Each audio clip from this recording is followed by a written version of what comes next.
اعوذ باللہ من الشیطان الرجیم بسم اللہ الرحمن الرحیم۔ حضرات گرامی، سیرت النبی قدم بقدم جلد اول، تالیف عبداللہ فارانی۔ اور اب ہم پہنچے ہیں اسلام کی تبلیغ پہ۔ نبی پاک صلی اللہ علیہ وسلم نے کیسے اسلام کی تبلیغ فرمائی۔ حضرات گرامی، آپ کے پاس جبریل علیہ السلام نازل ہوئے، انہوں نے آپ کو اللہ کی جانب سے اللہ تعالیٰ کے پیغام کو ہر طرف پھیلا دینے کا حکم دے دیا۔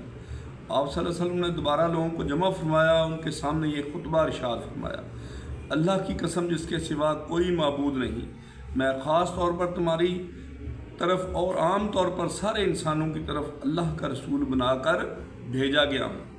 اللہ کی قسم تم جس طرح جاگتے ہو اس طرح ایک دن حساب کتاب کے لیے دوبارہ جگائے جاؤ گے، پھر تم جو کچھ کر رہے ہو اس کا حساب تم سے لیا جائے گا۔ اچھائیوں اور نیک اعمال کے بدلے میں تمہیں اچھا بدلہ ملے گا اور برائی کا بدلہ برا ملے گا۔ وہاں بلا شبہ ہمیشہ ہمیشہ کے لیے جنت ہے یا ہمیشہ ہمیشہ کے لیے جہنم ہے۔ اللہ کی قسم اے بنی عبد المطلب، میرے علم میں ایسا کوئی نوجوان نہیں جو میری اپنی قوم کے لیے اس سے بہتر اور اعلیٰ کوئی چیز لے کر آیا ہو۔ میں تمہارے واسطے دنیا اور آخرت کی بھلائی لے کر آیا ہوں۔ آپ صلی اللہ علیہ وسلم اس خطبے کو سن کر ابو لہب نے سخت ترین انداز میں کہا: اے بنی عبد المطلب، اللہ کی قسم یہ ایک فتنہ ہے، اس سے پہلے کوئی دوسرا اس پر ہاتھ ڈالے، بہتر یہ ہے کہ تم ہی اس پر قابو پا لو۔ یہ معاملہ ایسا ہے کہ اگر تم اس کی بات سن کر مسلمان ہو جاتے ہو تو یہ تمہارے لیے ذلت اور رسوائی کی بات ہوگی۔ اگر تم اسے دوسرے دشمنوں سے بچانے کی کوشش کرو گے تو تم خود قتل ہو جاؤ گے۔ اس کے جواب میں اس کی بہن یعنی حضرت نبی اکرم صلی اللہ علیہ وسلم کی پھوپھی صفیہ رضی اللہ تعالیٰ عنہ نے کہا: بھائی، کیا اپنے بھتیجے کو اس طرح رسوا کرنا تمہارے لیے مناسب ہے؟ اور پھر اللہ کی قسم بڑے بڑے عالم یہ خبریں دیتے آ رہے ہیں کہ عبد المطلب کے خاندان میں سے ایک نبی ظاہر ہونے والے ہیں، لہذا میں تو کہتی ہوں یہی وہ نبی ہے۔ ابو لہب کو یہ بات سن کر بہت غصہ آیا اور بولا: اللہ کی قسم یہ بالکل توبہ نعوذ باللہ من بکواس اور گھروں میں بیٹھنے والی عورتوں کی باتیں ہیں۔ جب قریش کے خاندان ہم پر چڑھائی کر کے آئیں گے اور سارے عرب ان کا ساتھ دیں گے تو ان کے مقابلے میں ہماری کیا چلے گی؟ خدا کی قسم ان کے لیے ہم ایک ترن والے کی حیثیت ہوں گے۔ اس پر ابو طالب بول اٹھے: اللہ کی قسم جب تک ہماری جان میں جان ہے ہم ان کی حفاظت کریں گے۔ اب نبی کریم صلی اللہ علیہ وسلم صفا پہاڑی پر چڑھ گئے اور تمام قریش کو اسلام کی دعوت دی۔ ان سب نے فرمایا: اے قریش، اگر میں تم سے یہ کہوں کہ اس پہاڑ کے پیچھے سے ایک لشکر آ رہا ہے اور وہ تم پر حملہ کرنا چاہتا ہے تو کیا تم مجھے جھوٹا خیال کرو گے؟ سب نے یک زبان ہو کر کہا: نہیں، اس لیے کہ ہم نے آپ کو آج تک جھوٹ بولتے ہوئے نہیں سنا۔ اب آپ نے فرمایا: اے گروہ قریش، اپنی جانوں کو جہنم سے بچاؤ، اس لیے کہ میں اللہ تعالیٰ کے ہاں تمہارے لیے کچھ نہیں کر سکوں گا۔ میں تمہیں اس زبردست عذاب سے صاف ڈرا رہا ہوں جو سامنے ہے۔ میں تم لوگوں کو 2 کلمے کہنے کی دعوت دیتا ہوں جو زبان سے کہنے میں بہت ہلکے ہیں لیکن ترازو میں بے حد وزن والے ہیں۔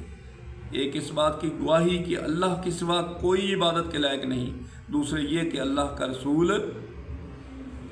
ہوں، دوسرے یہ کہ میں اللہ کا رسول ہوں۔ اب تم میں سے کون ہے جو میری اس بات کو قبول کرے؟ آپ کے خاموش ہونے پر ان سب میں سے کوئی نہ بولا تو آپ نے اپنی بات پھر دہرائی۔ پھر آپ نے تیسری بار اپنی بات کو دہرایا مگر اس بار بھی سب خاموش رہے۔ اتنا ہوا کہ سب نے آپ کی بات خاموشی سے سن لی اور واپس چلے گئے۔ ایک دن قریش کے لوگ مسجد حرام میں جمع تھے، بتوں کو سجدے کر رہے تھے۔ آپ صلی اللہ علیہ وسلم نے یہ منظر دیکھ کر فرمایا: اے گروہ قریش، اللہ کی قسم تم اپنے باپ حضرت ابراہیم علیہ السلام کے راستے سے ہٹ گئے ہو۔ آپ کی بات کے جواب میں قریش بولے: ہم اللہ تعالیٰ کی محبت میں ہی بتوں کو پوجتے ہیں تاکہ اس طرح اللہ تعالیٰ کے قریب ہو سکے۔ افسوس حضرات گرامی، آج کل انگنت لوگ بھی قبروں کو سجدہ بلکہ اسی خیال سے کرتے ہیں کہ خود کو مسلمان بھی کہتے ہیں۔ اس موقع پر اللہ تعالیٰ نے ان کی بات کے جواب میں وحی نازل فرمائی۔ سورۃ آل عمران آیت نمبر 31 ترجمہ: آپ فرما دیجئے اگر تم اللہ تعالیٰ سے محبت رکھتے ہو تو میری پیروی کرو، اللہ تعالیٰ تم سے محبت کرنے لگیں گے اور تمہارے سب گناہوں کو معاف کر دیں گے۔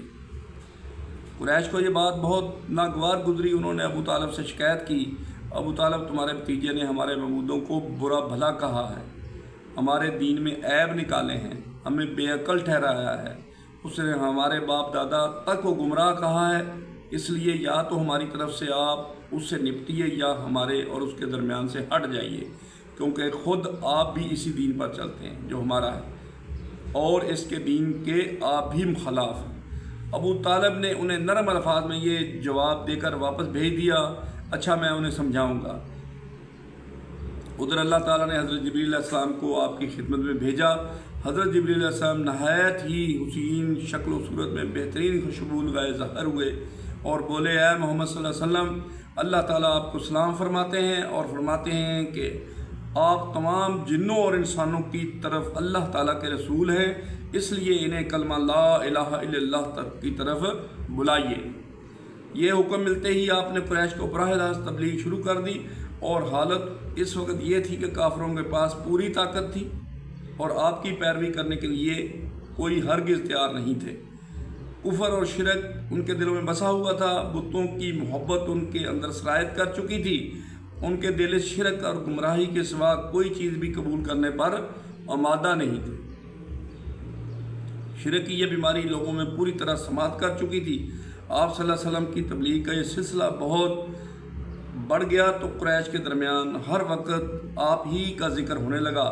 وہ لوگ ایک دوسرے سے بڑھ چڑھ کر آپ کی دشمنی پر اتر آئے، آپ کے قتل کے منصوبے بنانے لگے، یہاں تک سوچنے لگے کہ آپ کا معاشرتی بائیکاٹ کر دیا جائے۔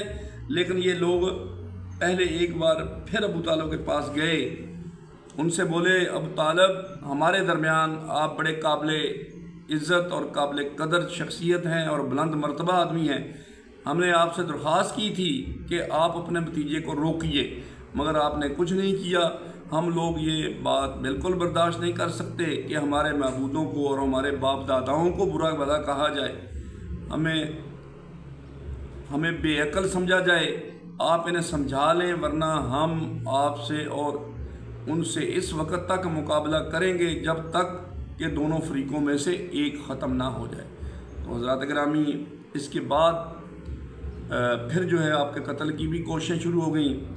تو انشاءاللہ کل ہم اس کے بارے میں ڈسکس کریں گے کہ آپ کو قتل کرنے کے لیے قریش نے کس طریقے سے کوششیں کی۔ تو حضرات گرامی، انشاءاللہ تعالی ہم یہ جو سفر ہے نبی پاک صلی اللہ علیہ وسلم کی سیرت کا، اس میں کل یہ آپس میں شیئر کریں گے۔ تو اللہ تعالی ہمیں سمجھنے کی توفیق عطا فرمائے۔ وآخر دعوانا الحمدللہ رب العالمین۔